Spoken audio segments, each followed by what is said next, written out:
One of the biggest news stories of the past couple days has been the announcement by Amazon CEO Jeff Bezos that he will no longer be the CEO of Amazon.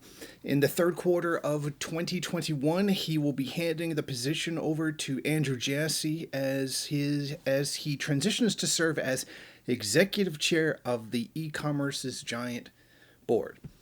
In other words, he's still going to be in power. He'll still be on the board and will probably be the one still pulling the strings from behind. This by no means suggests that he's going to be gone. There's going to be a new guy in place, but he'll still be on the board of directors, which means he'll still essentially have the power.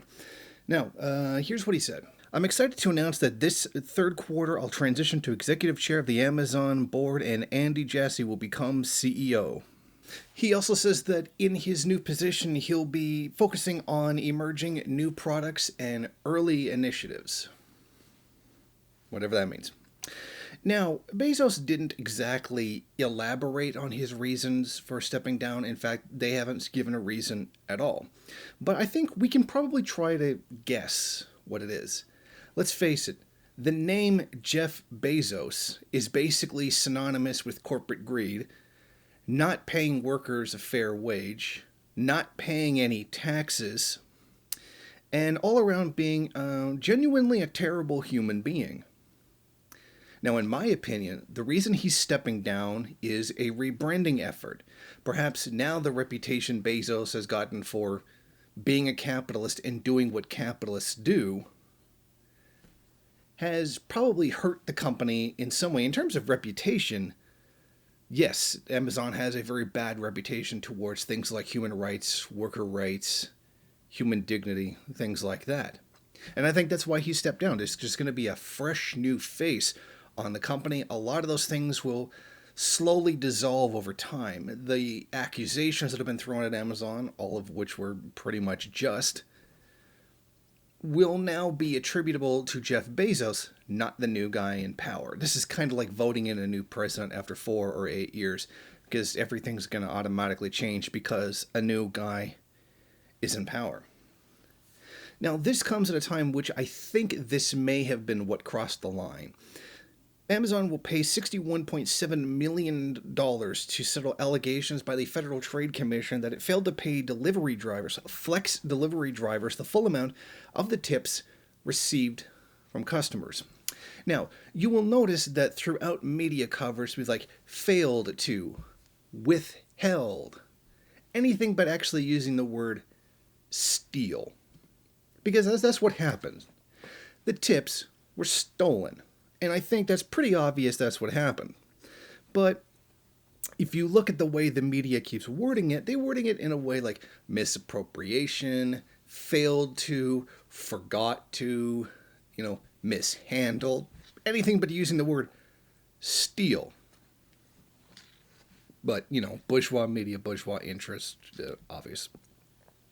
Now, the commission voted in favor 4-0 that there be a settlement, which was announced on Tuesday. In the complaint, the FTC alleges that Amazon in 2016 shifted from paying drivers to the promised rate of $18 to $25 per hour, plus tips, paying the drivers a lower hourly rate. So you paid them less and stole their tips at the same time. Sounds like business as usual. They say Amazon intentionally failed. That's called stealing. That really is just called stealing. Intentionally failed. What do you turn around and say someone intentionally failed to not murder someone? That's called murder. But it's amazing when a corporation does something. It's something that should not have happened. That they failed to do something they should have, without even using the language that adequately describes the criminality of what they do. I mean, it's really amazing. Rather than passing along 100% of the customer tips to drivers as they said they would, Amazon used the money itself. Because God knows Amazon doesn't have enough money. Because God knows Jeff Bezos doesn't have enough money. And this goes back into something that I have said before. It's never enough. There is no actual goal in becoming rich. There is no end point. There's no finish line that you cross that says, I've won. It's a never-ending struggle that never ends. And they're all racing to be... They're all racing to be the world's first trillionaire right now. But it's amazing looking at the incredibly dishonest and biased reporting by the mainstream media, only saying Bezos failed to do something or uses some other key term which undermines the seriousness of what he did, which is theft. This also reminds us that the way the system is, well, you would say the system is rigged, but that's just how it works.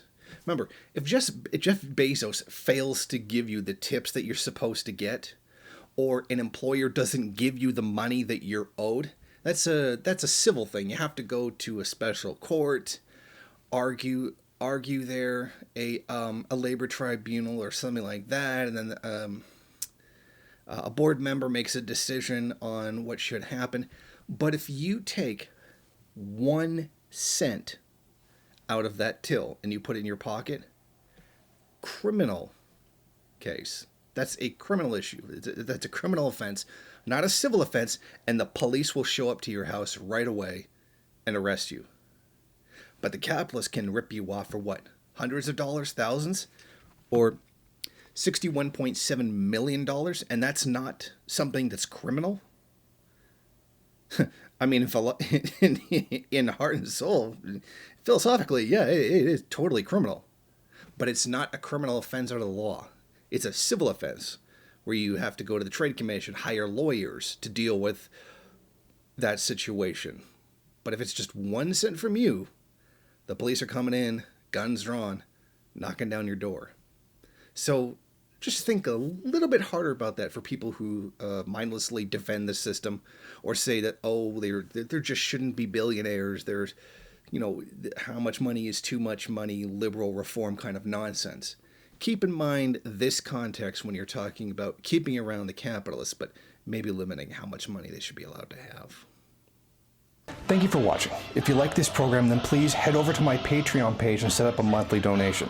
It's your donations that keep this program running. Also, if you would like, please rate, comment, subscribe, and share in various social media.